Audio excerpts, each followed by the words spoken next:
Good morning and welcome to SugarRush on the 25th of September 2025. I'm your host, Trevor Rogerson, and joining me today we have the wonderful Emma Haynes, our Customer Success Manager, who many of you will be familiar with. And a special guest on today's session is Sarah Latbury, Commercial Manager at Verplas, one of our customers. Good morning and welcome, Sarah. Thanks for joining us. Hello, thanks for having me. Thanks a million for setting aside the time to chat with us this morning. I won't do too much digging into chatting with you, Sarah. I'm going to leave that for Emma. Before we go into today's session, just want to do a bit of housekeeping. Today's session is going to run for about 30 minutes. As usual, for anyone who's attended these before, you're free to share your thoughts in the chat box on the right-hand side.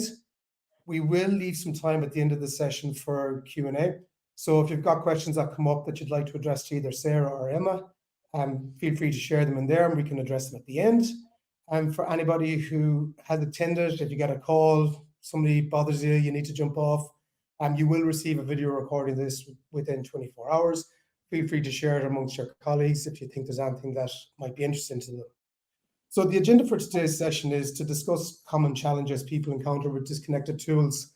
Sarah's here to share the Verplas journey, how they went from low CRM adoption to realigning and simplifying their tech stack. She's going to dig in with Emma into some of the outcomes and lessons they learned along the way. And as I mentioned, we're going to leave some time for questions and answers at the end. Before we jump into that, maybe we'll take a quick poll from some of the attendees. What are some of the common challenges that you've encountered when looking at a CRM system? I know some of you are using Sugar already with us. We may have some people who are potentially looking at CRMs on it. So which one of these resonate with you? Are you suffering with disconnected tools? Do you find you've got a lack of visibility into your customer journey? Are you seeing customer churn and having struggles identifying that? Have you got a CRM that you're finding is underutilized? Or do you think maybe you were misaligned when you set up the CRM? So we'll leave a couple of seconds there for some feedback from the floor. Wait for the nod here when all the votes are in. I'm not sure if it's coming up on screen here. Yeah, I can see something on the right here. Perfect. Thanks for your feedback. So it looks like we've got a wide range there. I think our team did a good job in selecting those common ones. Seems that there's a pretty good spread across the floor in the results.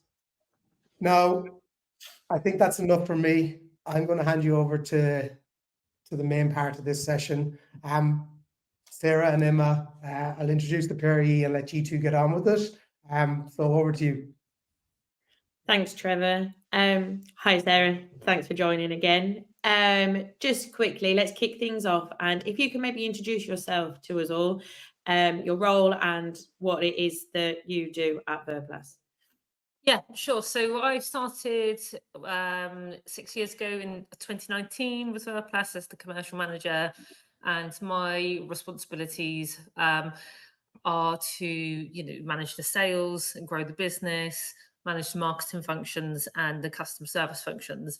So everything really commercial.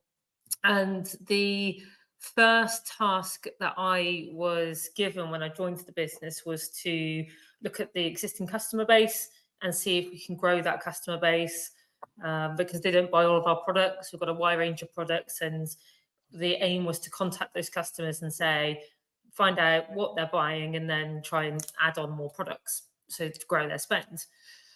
So that was great. I was like, yeah, perfect. Give me the customer list and I'll crack on with that. There was no customer list, unfortunately. So much to my surprise, I was like, right, okay, well, this is going to be a bit of a challenge. I've got to contact some customers and I've got no customer list. What do I do? And there was no CRM, which was a big surprise. There was no spreadsheet. There was nothing. So I had to pick my way through our ERP system when we use Sage. Many of you will be familiar with Sage. And I had to go through all of my orders, had to find a customer list, go through every single customer's orders to find out a contact detail, a name, an email. Not everybody puts their number on their email address, or signatures can be quite limited sometimes. So it was really difficult to get information and build a customer list. And it could take 10, 15 minutes sometimes just to find a contact before you then make that phone call. And then at that point, I had nowhere to record the data because Sage isn't really a CRM system. So I created a spreadsheet with this data on. And again, that was from Excel's great. My Excel skills, I think, are pretty good, but I can't build a sophisticated CRM out of it. They're not that good. So I was building this clunky Excel spreadsheet, but it wasn't great because I couldn't set callbacks, I couldn't set tasks, I couldn't log emails to it. It was just like rows and columns of data, and it was just hard work and time consuming. And that's when our CRM journey started, and it started with you, and the rest is history. Yeah. So very quickly, just probably a little bit of a side note, can you recall what made your decision to go with Sugar over other CRMs on the market? Yeah, so we did look at a few, and I'd had previous experience with other big CRM businesses. So I did look into all of those. But I really liked the personal approach with Provident, particularly, and the bespoke elements of it as well. So we sat down and said, this is what we want to achieve. And Provident and Sugar together, you just seems to really be able to create a package for what I wanted and be able to tick all of my boxes. There were cheaper options out there, but they were very off the shelf, out the box, and it just wasn't going to do what we needed it to do. But it wasn't the short answer, sorry. No, you're fine. You're fine. So initially, the system was brought on to help with your sales management process. If we can just have a quick overview of the original implementation, what you wanted, and then we can move on to the next phase. Yeah, so the first phase was to just have a function in CRM where we can record customer data, we obviously contacts, addresses, emails, set callbacks, tasks, log activity that we'd had with our customers and track that activity. So I wanted to create some basic reports on who I was calling, who I was speaking to, the feedback. So just what you'd expect from a CRM tool, managing that data and providing reports. Yeah. So after a proportion of time, there was a moment where I think you sat back and realised, hang on, this isn't actually now doing what we need it to do. Processes have changed. Your direction's slightly changed. Can you maybe tell us a bit about the moment you realised that the system wasn't realigning with the processes that you wanted to start to implement, and how you approached and went about sourcing the system to do what you need it to do?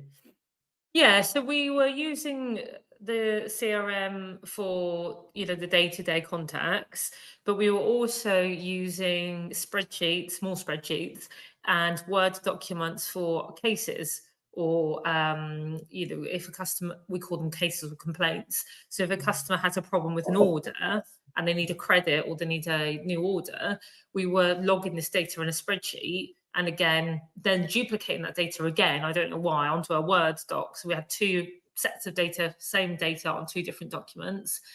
And again, it just created this massive spreadsheet with that nobody could really do anything with. You couldn't report on it. You couldn't attach documents to it, not effectively anyway. And it didn't really tell the story. So I think you were in touch as our customer success manager to one day, and you were saying that what challenges have you got at the moment? What aren't you using the system for? Like what pain points can we take away from you? And I think I was having a nightmare with this spreadsheet one day, and I was just saying, this thing's driving me nuts. Like, is there anything we can do with this? Because it's cumbersome. It takes us a really long time to manage the process from start to finish. What can we do? Yeah. And you listened to my challenges, and you were like, actually, we do have like a cases module, or we can create a cases module for you that I think might help. And we did a bit of backwards and forwards, didn't we? We did some troubleshooting on we kind of flipped it, didn't we? You was using the opportunities module lightly with product line items to log a little bit of the sales, but it never really fully lifted off with adoption that way, did it? So correct, obviously you shared the Excel spreadsheet and we reviewed it, and we kind of said, okay, hang on, we kind of need to link the product line items within Sugar to the cases module, so you can track the issues that were coming back and the complaints coming in. and we did all of that in what I call a sandbox and a playground. And can you tell everyone the process as to how we managed to work with that, how quick the process was, and how we managed to showcase it to the team internally to get that adoption going? Because obviously adoption was slow with the sales process, but this was a real pain point, and hopefully if we could make their lives easier, the adoption would then increase. And then obviously we went into implementation. Yeah, so I think at the time we only had me and one other using the CRM, but we had obviously more team members. We took the spreadsheet and we created in Sandbox all of the fields that were on the current spreadsheet, and then we mapped them out into different sections, and we tried to do it in a flow, didn't we? We tried to go around what's the most logical way of putting the data in, because the data on the spreadsheet was all over the place. So if you went down line by line, it didn't make sense. So we tried to in Sandbox do it in order and how you would raise the credit and raise the order. You and I tested it, and then we sat down and did a live demo to the team, and we actually took a live case and put it in there, and they were just like, wow, that was so quick and so easy, and it made sense and it flowed, and they were really happy with it. I think they were a bit skeptical to start with, because they're like, we know this way, it works, it's not great, but it's familiar and it does everything we need to do. But looking at how simple it was, they were really keen on using that. We had to then, when they started using it, add more things on, because we discovered actually maybe we want to start adding this in, or that information is no longer required. And we adapted it a couple of times, didn't we, over a couple of months. But I think quite quickly we got quite a good adoption rate from it, because it was so easy to use. And then I think later on, our accounts team was still printing everything off and then using old paper methods. But we then later decided to add in this sign-off process, where there was like a The automation side of it as well, wasn't it? You had to approve certain tasks that were due to be refunded, and then that would ping on to the finance team, so they then knew that they needed to go in and raise the credit note or the refund, didn't they? So over time, we just kept reviewing how it was going, because obviously previously adoption had dropped, and we was conscious and we didn't want that to happen again. So once we implemented this new process and the system was starting to be used, adoption increased and the licenses actually increased as well, because you brought more people onto the system, didn't you? So if you can maybe kind of explain or tell us all. So obviously adoption increased and the user experience increased, because it was intuitive, easy, less pains on spreadsheets, less having to go over to so-and-so and say, oh, did you do this or did you do that? It was all within the system. But not only did your user experience increase, your customer experience and how they dealt with you guys as a business improved, because you also went on to win some customer excellence awards, didn't you? If you could maybe tell us a little bit about that, because this is the exciting part. Yes, we did. Yeah. So back in 2021, when we decided to do a customer engagement strategy where we measured our customer success or customer satisfaction. And each year we asked like a set number of questions. We asked them what we were doing well and what we could do to improve. And one of the standout things that came back, and it was quite consistent from customers, was our turnaround time for the credits. So we'd gone from sometimes to take months, and in some cases I think some of them even took a year, because paperwork would get lost, and customers were really upset. And then once the paperwork's lost and it's in someone's head, then trying to replicate that again was difficult. But we got it down to, in a lot of cases now, less than a week. So the turnaround time is fantastic, because it's quick and everything's automated.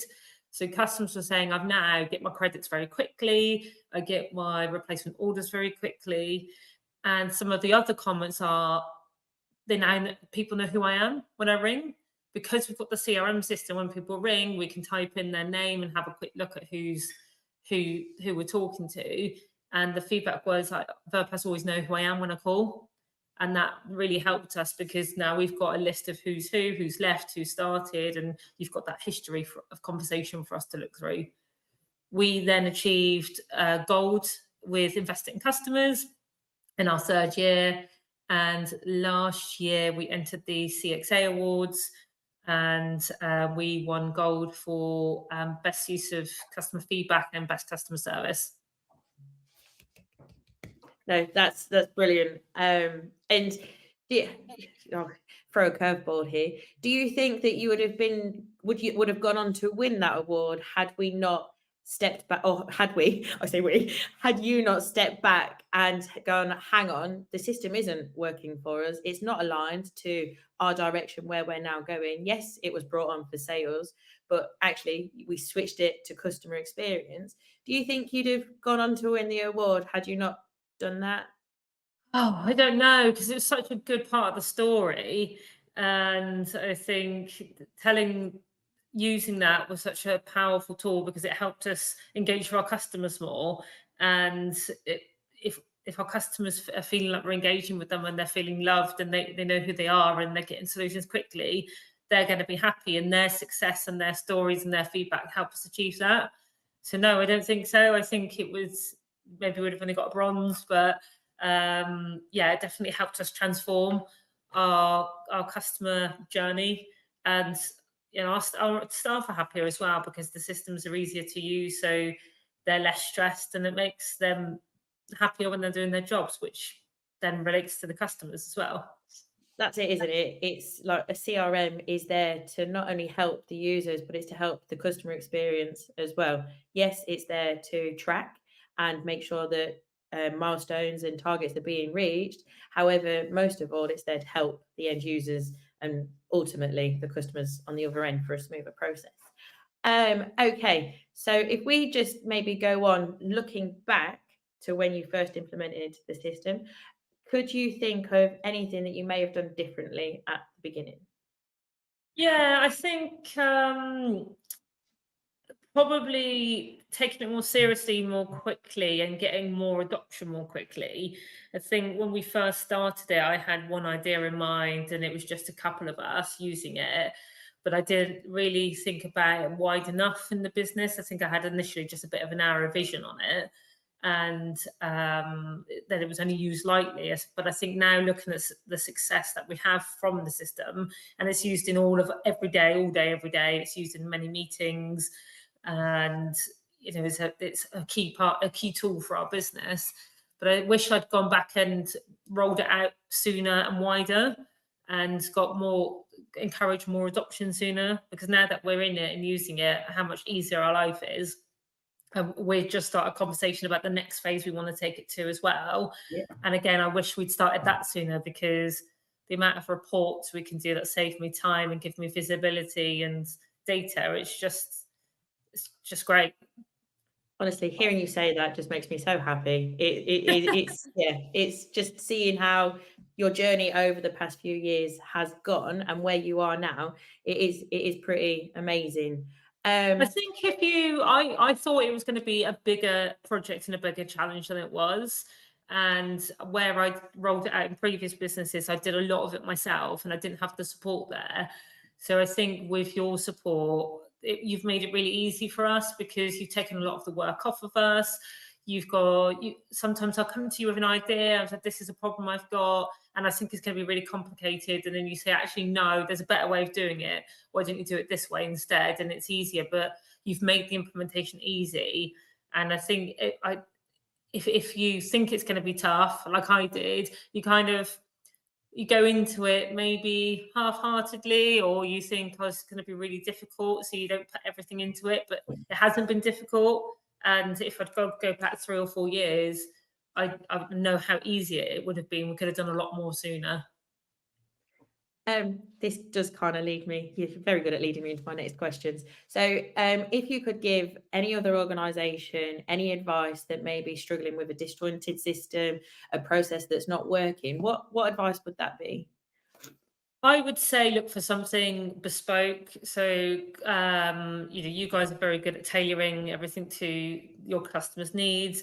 And to some extent, the system, you've got a certain amount of it that's off the shelf, but it's a really good buildable platform, and you can easily tweak anything and move anything to what you need. So I'd say have a chat with someone and talk what your requirements are and see if they can build something to that. Don't go for an off the shelf, non-bespoke item, because in my experience, you probably won't use it for a while, it won't do everything you want to do, and then it gets low adoption, or you then have several tools to try and do what one job could do, one system could do. Thank you. So just bringing this session to a close, well, we'll end it on on something that probably will shine back to me. I don't know. But how important do you think that it is to have an ongoing relationship with your CRM provider, your customer experience manager, just to help you with the system? How do you think that? Well, I think being in sales and marketing myself, I think it's really important, because that's what I do with my customers. It's really important that I have a good relationship with them. But the relationship we've had is we've been able to have some really good in-depth conversations. You understand what I want to achieve. Over the years, you've learned more about our business. You've learned more about what I'm trying to say, because I don't always necessarily say it in the right tech way. And then you say, I think I now know what you're trying to say, and this is what I think you want to achieve. Or we've built up that trust in that relationship for you to say, actually, I think that's the wrong approach. I think you should do this instead. This will be better. And you're always right, by the way. It is always a better way. But I think if the trust in what I ask you to do and leave it with you sometimes is fantastic through that relationship. But I couldn't do it without you. I think when you went on maternity leave, I missed you a lot. And it's you've been with us throughout the whole transformation. So every single stage we go on, you know how it's going to link in with everything else we're doing. Whereas if we were dealing with different people all the time, they've got to learn you or your business, what your requirements are every single time you speak to them. And that's not helpful, because you don't necessarily get exactly what you want. It takes a lot of time. So I think it's probably one of the most important things. Perfect. Brilliant. And you're never allowed to leave. I don't intend to, so we're good. Thank you so much for sharing your story, Sarah. I do appreciate it. I don't know if people can see, we do have a really good working relationship together. Seeing how Verclass has transitions their system over the past few years has been incredible. They could have gone, hang on, this isn't working for us, and gone to market, but instead we had a conversation to switch the way that they were utilizing the system. And that's the beauty of Sugar, is that it can bend and twist to the new processes that you bring on board. So with that, I will leave it there. I will say thank you so much and pass back to Trevor. Thank you, Emma. And I agree, Sarah, Emma is never allowed to leave us. And thanks again for sharing those stories as well. Like, that was brilliant to hear. The results and the effect that we've had on your business and everything that we've done. I'm going to open up quickly to the floor and see if we've got any questions coming in. And actually, to get the ball rolling, I might ask you one myself, Sarah, if I could be so bold. Go for it, yeah. For somebody else to pipe up. When we put out the poll there, a lot of the feedback was on our common challenges is CRM is underutilized. And you spoke quite a bit there about, adoption being the key for you in making this a success. To help you make the decisions that drove adoption, like, were you engaging a lot with the different team members? Were you taking feedback, or were you independently making these decisions and presenting them to the team and saying, this is the way it needs to be? No, I was definitely getting their feedback, because they're the ones who are using it every day. They use it more than I do. I'm mainly the person building the functions for them. Although I do use it for my own account management and customer development, but I always ask their feedback. I always say to them, if there's something new you want to add or something that needs to change, let us know. And we do. I had one this week where somebody wanted to add a new field. So it's easy to go into the studio and do that. But if they are going to feel like it's their tool and they can shape it, I think they're going to take it up. more, rather than you just saying this is what you have to use. And sometimes you just have to use it. That's just the way it is. It's not always suitable to involve everybody, but if you can, I would definitely get feedback and testing sessions. I think the team really appreciated me giving them the testing for a couple of days every time we tried something new, and saying, you have a go at it, you let me know how it works, what doesn't work, if you want to lay out different, because if they're going to be using it every day, they've got to feel comfortable with it, and they felt part of that journey, so they feel like it's part of their tool as well. Yeah, no, I agree 100%. It's something I'd advise people to take feedback from their users, because the higher up you go in an organization, something that seems like a small thing, when an end user has to repeat it 30 times a day, and they're pulling their hair out, and then they hate logging into Sugar, and it becomes not a tool, it becomes a hindrance on their day.